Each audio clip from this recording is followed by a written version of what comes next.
Vamos a iniciar el día de hoy. Les doy la bienvenida a este último webinar de la semana con temas que tienen que ver con derecho aduanero y el comercio exterior. Y probablemente es el último webinar que vamos a hacer con una semana temática dedicada a un tema en específico, no solamente durante el año, sino ya también va a cambiar un poquito la dinámica y ya no vamos a estar haciendo estas semanas temáticas, sino que van a ser pues más salteados los cursos. Entonces, pues bueno, el día de hoy vamos a concluir esta semana de Derecho Aduanero con el tema de exenciones, estímulos y franquicias como formas de desgravación de las contribuciones al comercio exterior. Pues bueno, en comercio exterior existen algunas formas en las cuales, por una situación de hecho o de derecho, los contribuyentes o quienes están obligados a no pagar la contribución de comercio exterior, pues no estén obligadas precisamente al pago de la contribución. Más que el impuesto al valor agregado, es específicamente en lo que es el impuesto general de importación.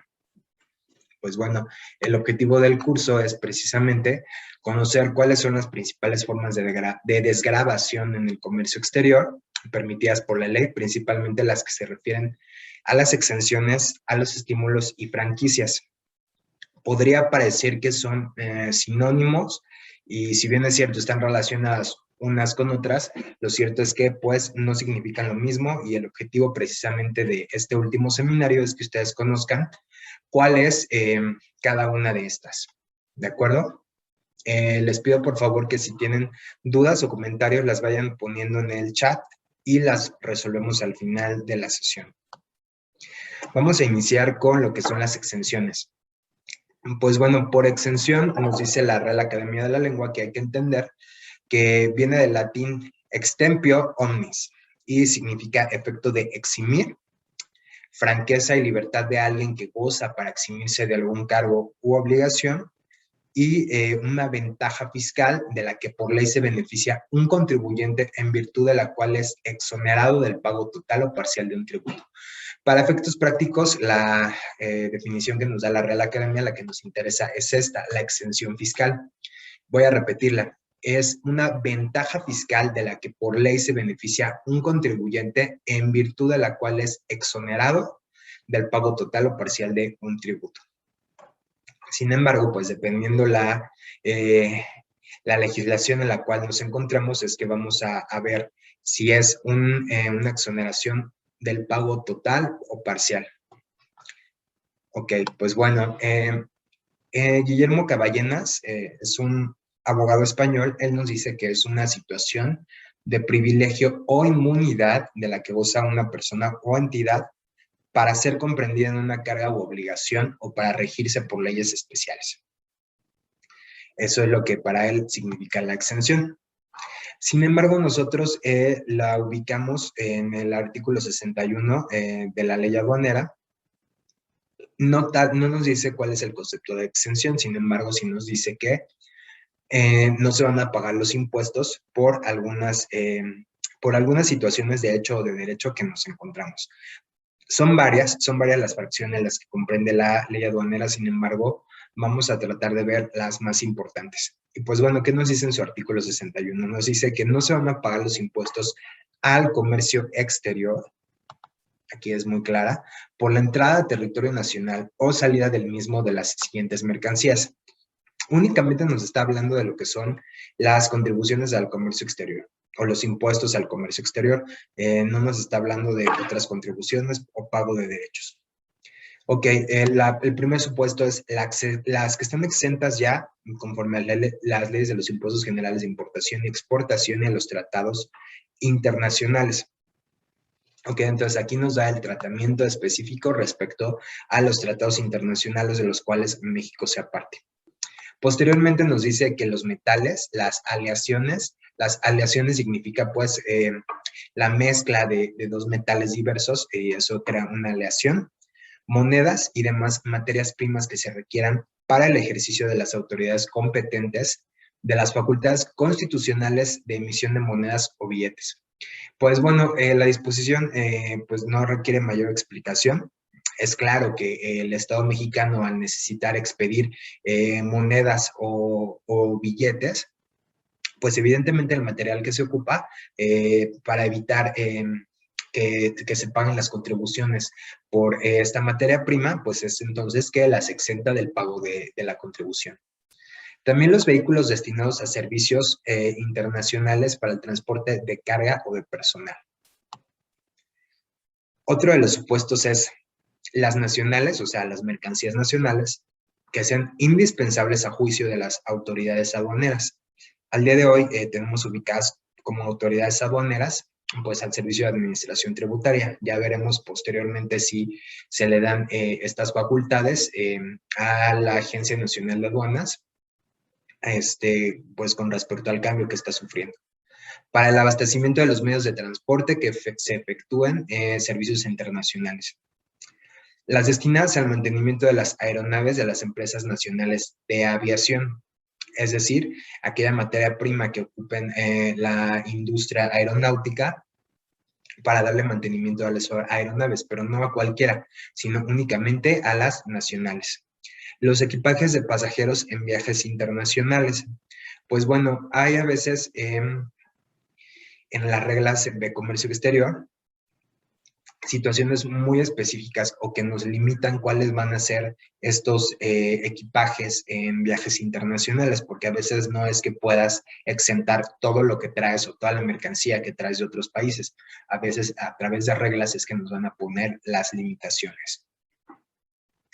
Igualmente, las que se importen o las que importen los habitantes de la franja fronteriza para su consumo, siempre que sean de la clase, valor y cantidad que establezca el SAT mediante reglas. Pues bueno, aquí igualmente nos comenta que el Servicio de Administración Tributaria a través de reglas nos va a decir cuáles y cuántas, en qué cantidad, cuál va a ser su valor y cuáles van a ser precisamente estas mercancías que las personas que viven en la zona fronteriza o en la franja fronteriza van a poder ingresar a territorio nacional sin pagar la contribución, pero que sean únicamente para su consumo. Es decir, no va a ser cualquier mercancía. Igualmente, respecto a lo que son las donatarias autorizadas, aquellas donadas para ser destinadas a fines culturales, de enseñanza, de investigación, de salud pública o de servicio social. Este apartado que viene en el artículo 8, o bueno, en la fracción 8 que estamos viendo, son las características principales de lo que es una donataria autorizada. Cuando se dan las autorizaciones para donatarias autorizadas, pues se busca que sean aquellas sociedades o asociaciones sin fines de lucro que tengan fines culturales, de enseñanza, de investigación, de salud pública o de servicio social. Entonces, aquí nos lo repite pues nuevamente la ley. Que importen organismos públicos, así como personas morales no contribuyentes autorizadas para recibir donativos deducibles del impuesto sobre la renta, siempre y cuando se cumpla con los siguientes requisitos. Es decir, aquellas que sean donadas por un ente extranjero, y que se cumplan con las siguientes características. Es decir, además de que ya tengan la autorización de ser una tarea autorizada, tiene que ser un bien material que sirva para lo siguiente. Que formen parte de su patrimonio. Que el donante sea extranjero. Es decir, no puede ser un donante nacional que me envía mercancía del extranjero. Que cuenten con autorización del SAT, es decir, una autorización para recibir donativos deducibles del impuesto sobre la renta.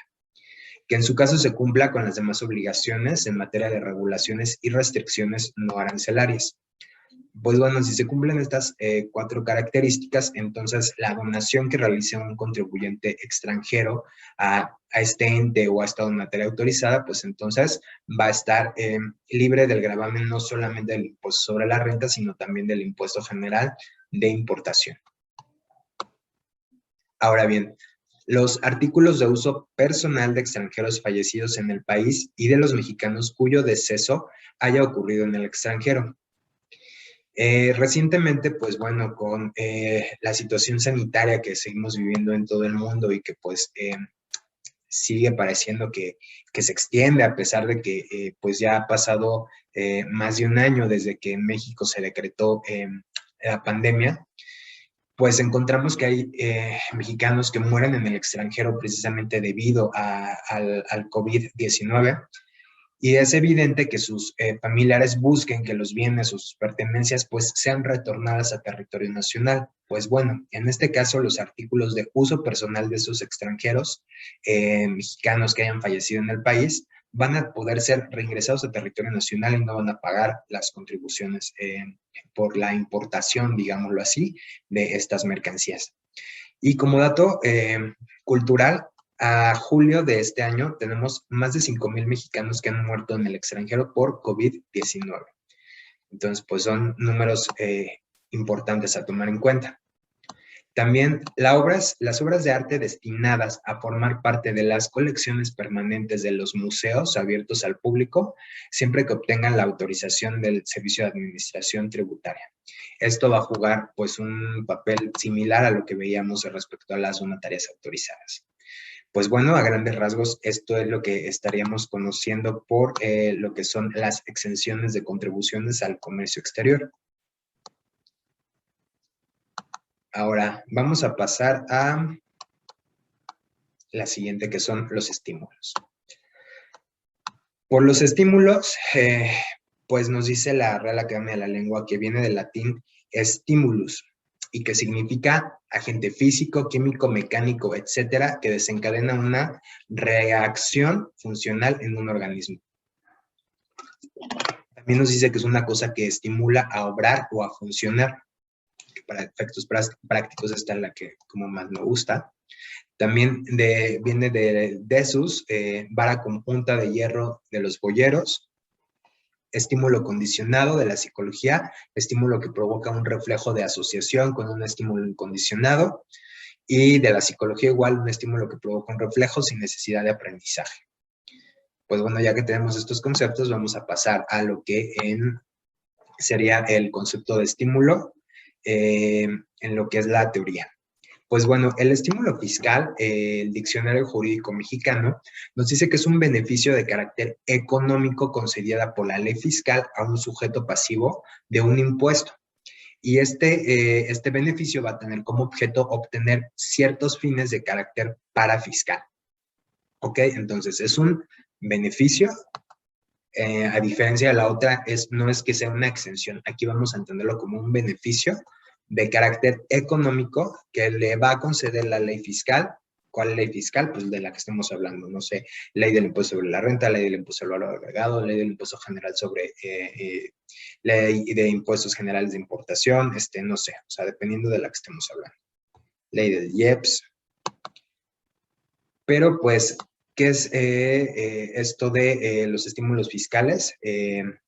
Ya en lo que es la práctica. Pues bueno, para que sea un estímulo fiscal, primero vamos a tener que ubicar que tiene que tener 3 características principales. Vamos a decirlos ahora. La existencia de una contribución a cargo de un beneficiario. Ni siquiera nos habla de un contribuyente, a cargo de un beneficiario, porque les comentaba eso, un beneficio que se otorga al beneficiario. Pero para que se dé este beneficio tiene que haber una situación especial del contribuyente establecida en abstracto por la disposición legal que otorga el estímulo, que al concretarse da origen al derecho del contribuyente para exigir el otorgamiento de dicho estímulo a su favor. Entonces, esta explicación lo que nos dice es que no va a ser, se tiene que solicitar. Es lo que en primera instancia nos está diciendo la presentación. No va a ser de que la autoridad te lo otorgue, sino de que para exigir este otorgamiento te tienes que ubicar en esta situación. Y tiene que tener un objetivo de carácter parafiscal. Pues bueno, ya es la segunda ocasión que nos encontramos esta cuestión de carácter parafiscal. Así que, ¿qué es la parafiscalidad? Pues bueno, hay que entender como parafiscalidad aquellos recursos o aquellos impuestos extra presupuestarios. Conocemos impuestos que son fiscales, es decir, que sirven para que el Estado realice su objeto como, pues precisamente como ente protector o como ente que nos va a brindar servicios de salud, de seguridad, de obras públicas realizadas, de transporte, en estricto sentido se supone que nos tiene que dar eso a cambio de los impuestos que como colaboradores o como empleados de una empresa nos retienen, o que como empresas nosotros tenemos que erogar cada mes y cada año en cada ejercicio fiscal. Eso se supone que es una contribución fiscal, es decir, que sirven para que el Estado pueda realizar el gasto público que tiene en cada ejercicio. Sin embargo, también tenemos que va a haber contribuciones parafiscales, es decir, que no están encomendadas o que no están dirigidas precisamente a un fin que tiene como objeto el gasto público, sino tiene un fin más allá. Y este fin que va más allá sirve precisamente para atender trabajos que deben responder a un objetivo determinado, preciso y transitorio. El ejemplo que en la materia nos abocamos o usamos como ejemplo más comúnmente, y de que pues no es del todo cierto, pues ya han pasado muchos años de eso, es de que cuando en las Olimpiadas de México 68 se buscaba la tenencia de los vehículos para precisamente allegarse de contribuciones. Es cierto y no me voy a detener el día de hoy a explicar eso, pero usámoslo como ejemplo. Supongamos que sea 100% cierto. Entonces, esa tendencia se crea para entonces el Estado mexicano tenga ingresos para hacer frente a lo que eran las Olimpiadas, que pues es un evento internacional, se tienen que recibir a todos los países y a todos sus atletas, entonces sí se tiene que erogar una cantidad importante para llevar un evento de esa envergadura. Entonces se quiere pensar que terminando las Olimpiadas, pues este tributo que se entiende como lo que es la tendencia, pues tenía que desaparecer, porque pues ya habían pasado las Olimpiadas, pues ya no se ocupa. Pero lo cierto es que siguió en el transcurso de los años, nunca se eliminó de la legislación y tan es así que pues hoy día se paga, pues no sé, refrendos, por ejemplo. Entonces, eso es lo que es la parafiscalidad. Son situaciones muy concretas y que sirven para un fin determinado. ¿Ok? Y pues bueno, la franquicia nos dice la Real Academia de la Lengua, que, perdón, no voy a regresar. Entonces, eso es lo que debemos entender por estímulo fiscal, ¿de acuerdo? Que es un beneficio, es decir, yo te voy a dar un beneficio a ti contribuyente a cambio de una situación jurídica o de hecho para que te animes, para que te animes a contribuir al gasto público. Es decir, te voy a estimular de esta manera para que te vengas conmigo. Un ejemplo de estímulo fiscal podría ser a aquellos régimen de pequeños contribuyentes que en su momento se conocía como repecos. Con la legislación que viene para el siguiente año, vienen cambios muy importantes en la legislación fiscal.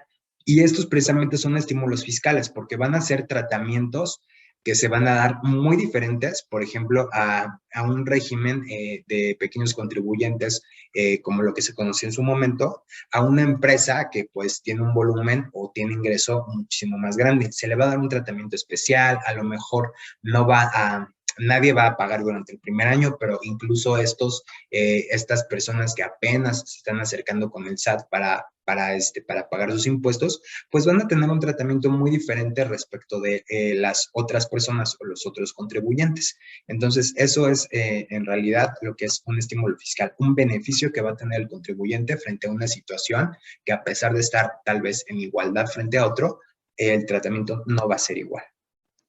Pues bueno, vamos a finalizar con lo que son las franquicias.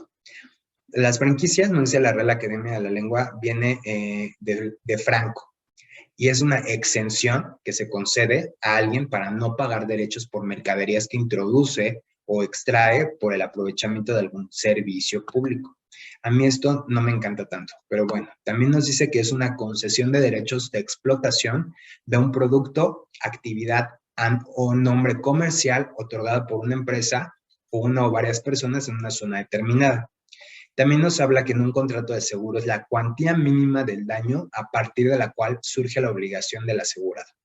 No me gustó ninguna de las tres explicaciones que da la Real Academia de la Lengua, así que vámonos a lo que es la teoría. Guillermo Caballenas nos dice que la franquicia es una exención de pago de derechos aduaneros al utilizar algún servicio público. Así se habla de franquicia aduanera, franquicia postal, franquicia telefónica, diplomática, etcétera. Tampoco me gusta. El doctor Máximo Carvajal nos dice que es el paso libre que se concede a una persona para no pagar contribuciones ni cumplir con las regulaciones de carácter económico establecidas para las mercancías. Esta sí me gusta y es la que le aplica a la legislación mexicana. El ejemplo más claro de franquicia que nosotros tenemos en lo que es la legislación mexicana es el programa Paisano, que se ha venido o ha modificado de nombre en el transcurso de los años, pero es el ejemplo más claro que nosotros pudiéramos tener respecto de lo que es una franquicia. ¿Por qué? Porque, pues bueno, nuestros hermanos mexicanos que están ya sea en Estados Unidos o en Canadá, pues sabemos que cada año regresan a su situación, a su lugar de origen para convivir con sus familiares. Pero pues no vienen solos, evidentemente que pues traen un chorro de mercancías, traen cigarros, traen juguetes, traen tenis, traen ropa, traen perfumes, o sea, traen un buen de cosas que pues se supone que al cruzar la zona fronteriza deberían de pagar por esas contribuciones, pero no. Se les da una situación y un tratamiento especial a estos paisanos para que precisamente no paguen por estas mercancías que introducen al país en una situación pues de buena onda del Estado mexicano, porque pues sabemos que pues es gente que se fleta, está trabajando en el extranjero para darle una mejor situación de vida a sus familiares y pues a veces a ellos mismos también. Entonces, esto es lo que podemos entender por franquicia. Y pues bueno, ya que ubicamos lo que es la franquicia, la exención y el estímulo fiscal, vamos a entender que son que son formas de desgravación. Pero también la ley nos va a dar límites a estas formas de desgravación. No es que vamos a poder desgravar libremente lo que nosotros queramos. Ya ubicamos en qué supuestos se da cada uno de estos cada una de estas formas de desgravación. Ahora vamos a ver los límites. Pues bueno, la ley sí nos dice tal cual. Las mercancías importadas al amparo de una franquicia, ya lo vimos, una exención, ya lo vimos, o un estímulo fiscal, también ya lo vimos, no podrán ser enajenadas, es decir, no podrán ser vendidas, obsequiadas, y por enajenación, siempre se los he dicho, siempre que estemos en lo que es materia fiscal o de comercio exterior, no tenemos que irnos en cuanto a se refiere a la enajenación exclusivamente a lo que es una compra-venta. Si nos tenemos que remitir al Código Fiscal de la Federación en los chorrocientos mil supuestos que refieren a una enajenación. Entonces no van a poder ser enajenadas ni destinadas a propósitos distintos de los cuales motivaron su beneficio. Es decir, si tú eres un contribuyente que está dentro de un estímulo fiscal, porque apenas te adheriste a lo que es el sistema tributario, entonces no vas a, si ya te dejé que importaras esta mercancía y de la cual no me vas a pagar el impuesto general de importación ni el impuesto al valor agregado, pero pues entonces tampoco la vas a poder vender, porque entonces tu contribuyente que te estoy dando un beneficio o un estímulo fiscal, te estás beneficiando indebidamente de este beneficio. Entonces no la vas a poder vender. Su enajenación únicamente procederá cuando no se desvirtúen dichos propósitos. Entonces, sí pudiera ser a lo mejor que la vendas a otra persona que esté en la misma situación que tú, es decir, que apenas se acabe de adherir al sistema tributario. Evidentemente, pues en las mismas características en las que tú la adquiriste, es decir, sin gravámenes. Cuando proceda la enajenación de las mercancías, el adquirente quedará subrogado en las obligaciones del importador. Bueno, pues aquí creo que no necesita mayor explicación. Ahora, va a haber sanciones cuando nosotros incumplamos o cuando nosotros estemos desgravando mercancías porque así nos lo permite la ley, pero sin embargo estemos haciendo un uso indebido de esta, pues bueno, las autoridades aduaneras procederán al cobro de los impuestos generales de importación y de las cuotas compensatorias causadas desde la fecha en la que las mercancías fueron introducidas al territorio nacional, actualizándose el citado impuesto conforme al artículo 17A del Código Fiscal de la Federación, cuando sean enajenadas o destinadas a finalidades diversas de las cuales motivaron el beneficio, independientemente de la imposición de las sanciones que correspondan. Es decir, ya la introdujiste al país, ok, no hay mayor tema. ya la introdujiste de una manera en la cual tú te vas a beneficiar indebidamente de ese estímulo fiscal, de esa franquicia o de esa exención. Pues bueno, yo fisco te voy a cobrar a ti las contribuciones que debiste de haber pagado por ese ingreso, como si lo hubieras importado, no al amparo de estos beneficios, sino como si lo hubieras importado, pues de manera normal. Pero además de eso, te voy a imponer la sanción de multas que correspondan. Incluso podría ser que pierdas ese beneficio o esa situación jurídica que te permita desgravar para la siguiente ocasión. Es decir, ya vas a estar fuera de ese tratamiento especial que se da a los contribuyentes que se ubican en una situación especial como las que vimos el día de hoy. Pues bueno, estas serían las principales formas de desgravación de las contribuciones. Sí me gustaría que si ustedes tuvieran algún cuestionamiento o alguna pregunta puntual, pues les doy 2 minutos para que me la hagan saber, y de no ser así, daríamos por concluido el webinar del día de hoy. Ustedes se dieron cuenta, son temas muy cortitos, pero sí quisimos hacer un repaso de lo que es en general la situación aduanera que encontramos el día de hoy, para ver precisamente si va a haber cambios respecto al siguiente ejercicio fiscal que está en puerta, respecto a la entrada o la ya creación de la nueva agencia nacional de aduanas. Entonces, esta es nuestra situación jurídica que nosotros tenemos en lo que es la materia aduanera. Si tuvieran alguna duda, les pido por favor nos la hagan saber, algún comentario, y de lo contrario daríamos por terminado el webinar. Entonces, hoy 1 minuto para que hagan sus comentarios.